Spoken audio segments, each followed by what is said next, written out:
Hola, ¿cómo están? Nuevamente soy Liliana Correa, intensivista, y vamos a continuar hablando del manejo avanzado de la infección por coronavirus que requiere cuidado intensivo y más específicamente este video está condicionado para SDRA. Hay dos términos que en la salud global y en la salud pública a veces introducimos que son el de gobernanza y agencia. Y esto aplica para las unidades de cuidado intensivo porque todas las instituciones y la UCI en particular, los servicios de urgencias, los gobiernos, las alcaldías, tienen que tomar una serie de medidas frente a una pandemia y debe haber una serie de directrices que garanticen la mejor atención de los pacientes, pero la protección de los trabajadores. Yo siempre les insisto mucho en la parte de garantizar la bioseguridad del personal de salud y recordar que en este momento para el coronavirus no hay un manejo específico y que vamos a depender de esas medidas de soporte. Existen una serie de estudios que en algunos lugares van a estar accesibles y en otros no, que pueden darnos un diagnóstico más rápido, pero incluso teniendo las pruebas de PCR en tiempo real, estas pruebas no están diseñadas para el COVID-19 y dependemos de los kits que tienen específicamente los gobiernos. Entonces, es posible que tengamos una brecha de tiempo donde no sepamos si realmente el paciente tiene COVID-19 o es una reemergencia de una influenza H1N1, otro tipo de virus, otro tipo de bacterias o SDRA extrapulmonar. Por eso debemos extremar estas medidas de bioseguridad para disminuir la posibilidad de que el staff se contamine y también disminuir la posibilidad de pasarlo a otros pacientes. Como habíamos visto en el video anterior, los pacientes con coronavirus que ingresan a cuidado intensivo pueden hacerlo por síndrome de dificultad respiratoria del adulto, el SDRA, por shock séptico o por disfunción orgánica relacionada con esta infección sistémica. Aquí les quiero compartir dos artículos que son muy recientes. Este es de febrero, pero publicado ahorita casi que en marzo, que son las recomendaciones para el manejo en cuidado intensivo y los anestesiólogos. Y hay una parte muy interesante que habla del riesgo de las intervenciones en el paciente con COVID-19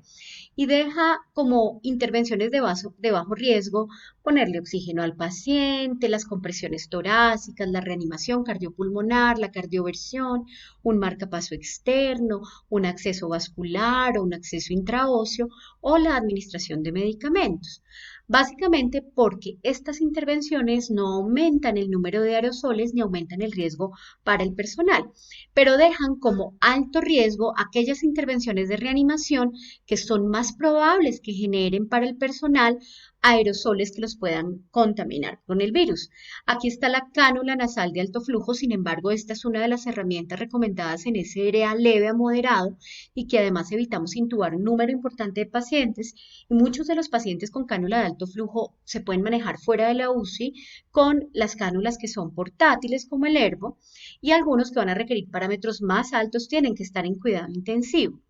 Tenemos la ventilación con presión positiva con el reservorio de máscara como el AMBU, pero casualmente es el que utilizamos en la mayoría de los casos para preoxigenar al paciente. En lo posible, si podemos evitarlo, debemos evitarlo.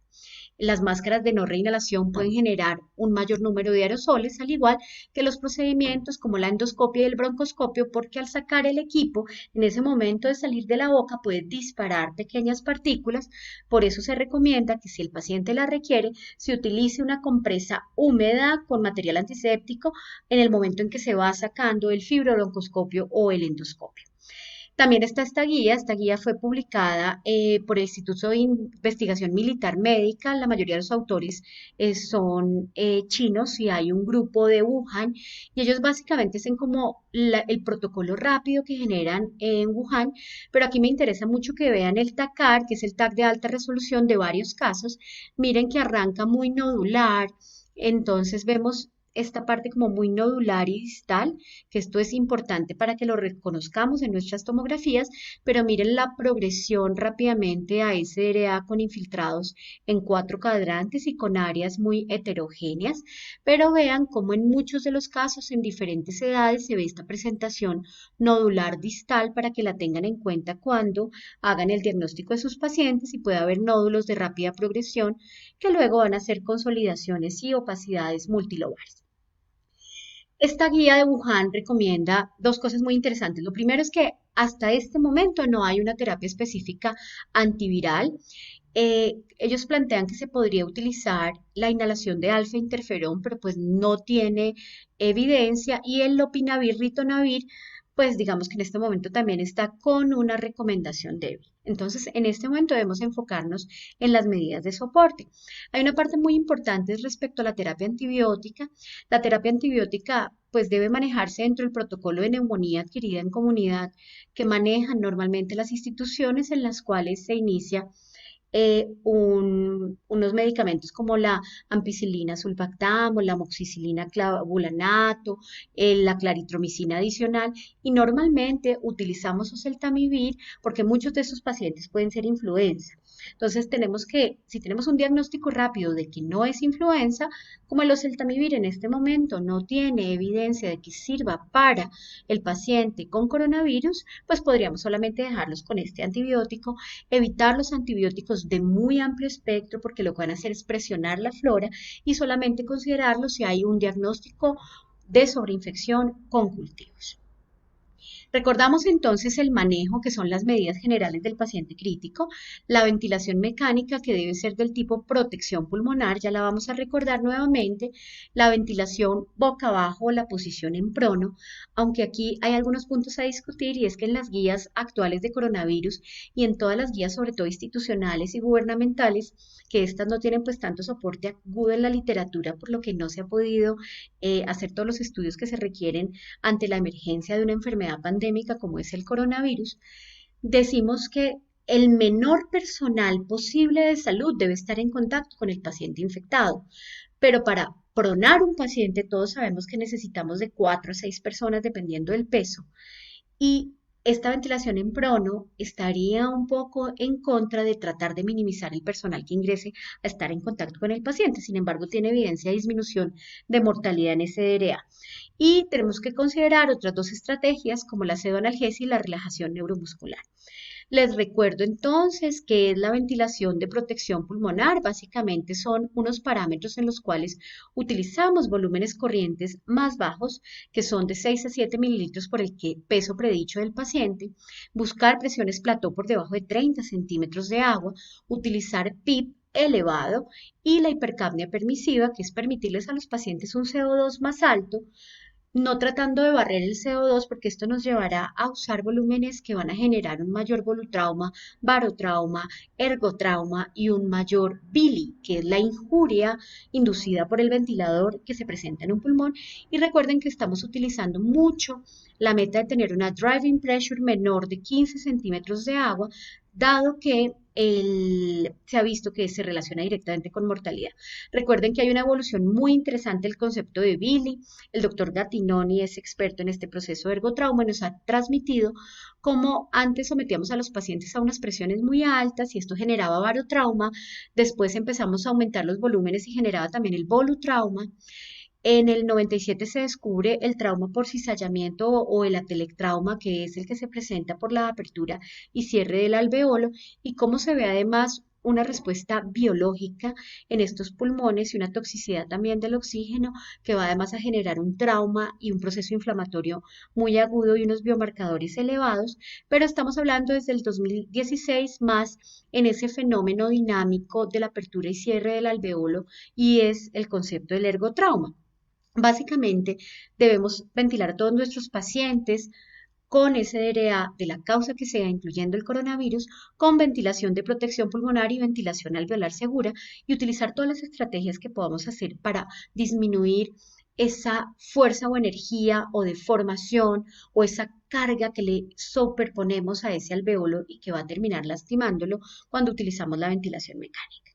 Como les había dicho, hay una guía mundial que está publicada en el BMG de Patología Respiratoria del 2019, está de uso libre, y aquí recomiendan siempre dentro de las medidas generales que seamos muy precavidos con el uso de fluidos. La mayoría de estos pacientes están sépticos, están en choque y queremos ser un poco más agresivos con los líquidos, pero recuerden que el componente hidrostático en el SDRA empeora el pronóstico, y que desde el estudio FACT publicado en New England en 2006 sabemos que los pacientes que recibieron más fluidos en SDRA se mueren más. Siempre recordar la prevención de evento tromboembólico y la prevención de úlceras por estrés y sangrado digestivo, los cuidados de piel que son muy importantes en estos pacientes que están más críticos y prevenir la neumonía asociada al ventilador, porque imagínense un paciente con SRA y una sobreinfección. Y como les había dicho en el video anterior, la nutrición enteral temprana disminuye mortalidad. Entonces, ¿qué se ha visto en la evidencia respecto a la sobrevida de los pacientes con SRA? Hay aproximadamente 160 estudios de buena calidad que reclutan más de 20.000 pacientes y solo 44 de esos estudios evalúan mortalidad y se encontraron tres cosas que cambian la mortalidad en SRA, que es la ventilación de protección pulmonar con volúmenes bajos, la ventilación en pronación y la relajación neuromuscular con cisatracur.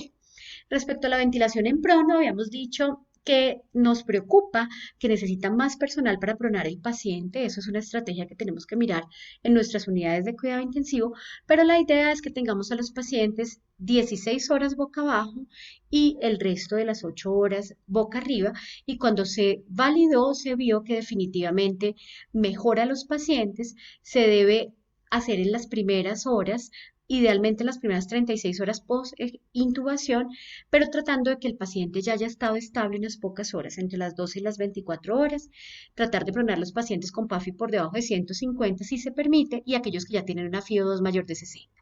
Igual debemos acompañarlos de un PIB siempre mayor a 5, idealmente yo les diría a todos que mayor de 8 y volúmenes corrientes bajos. Y se vio que había una menor mortalidad, casi que 32% contra 16%, y desde el 2013 está validada la ventilación en PRON.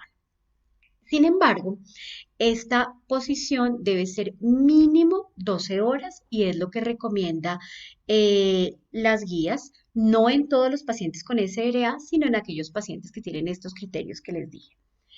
En cuanto al ECMO venovenoso, que es la membrana de oxigenación extracorpórea, que ha sido clásicamente una de las terapias para pacientes con refractariedad, esta circulación extracorpórea pues requiere todo este equipo y me parece que todos sabemos que está muy discutido y que han salido artículos recientes respecto a la mortalidad con o sin ECMO en los pacientes con SRA severo, refractario y sobre todo aquellos que son subfenotipo 2, no disminuye la mortalidad, entonces es discutido. Y a mí me preocupa que en este contexto de pandemia, el ECMO, que es una estrategia difícil de conseguir con baja disponibilidad, que solo hay algunos centros de excelencia en ECMO disponibles en los distintos países, en una pandemia puede limitarse su uso y realmente pues cuando hablamos de salud pública y salud global y el número de casos de pacientes infectados es complejo hablar de ECMO. Existen también las membranas que permiten barrer CO2 y que permiten lograr esas metas de ventilación ultraprotectora con volúmenes ultra bajos. Hay estudios muy interesantes, incluso van a salir dos nuevos, que es el REST y el Supernova. Estamos pendientes pues de los resultados y de la publicación libre, pero es una estrategia menos invasiva que el ECMO y que se puede utilizar en las unidades de cuidado intensivo. Les recuerdo también la utilidad de la cánula de alto flujo en SRA, está validada para falla ventilatoria hipoxémica y es muy útil en aquel paciente con coronavirus que no tiene una falla ya con inminencia de requerir intubación, que no tiene disociación tóraco-abdominal y es una estrategia muy interesante. Recordamos que puede tener un poco más de aerosoles. El personal de salud que va a estar en contacto con el paciente con coronavirus debe estar completamente protegido cuando se usa la cánula de alto flujo. Y también hablábamos del bloqueo neuromuscular, infusiones de cisatracurio de 48 horas y metaanálisis mostraron que reducía el riesgo de muerte a 28 días, favorecía el egreso de UCI, menor estancia hospitalaria, menor barotrauma. Han salido algunos artículos como el ROSE del grupo PETAL que dicen que podría beneficiarse el paciente de no estar tan sedado y no estar relajado, pero el estudio tiene una heterogeneidad importante de pacientes y además algunos los valoraron con la PAFI, otros con la SAFI, entonces esos resultados han sido muy discutidos. En cuanto al pronóstico, recordar que los pacientes que además hacen una sobreinfección o toca transfundirlos mucho aumentan la mortalidad. Aquellos que tienen APH2 elevado, disfunción de múltiples órganos, hiperlactatemia, choque, aumento de la driving pressure, se mueren más. Y recordar que la mortalidad de SRA es mayor que la mortalidad total de la UCI. Es por eso que tenemos que enfocarnos de manera importante y agresiva en el paciente que hace SDRA con coronavirus. Para concluir, el SDRA genera alta mortalidad, el coronavirus es causa directa de SDRA porque genera además disfunción orgánica, choque aparte de la disfunción, y recordar los subfenotipos de SDRA, sobre todo el subfenotipo tipo 2, que son los pacientes que más fallecen. Muchas gracias por su atención.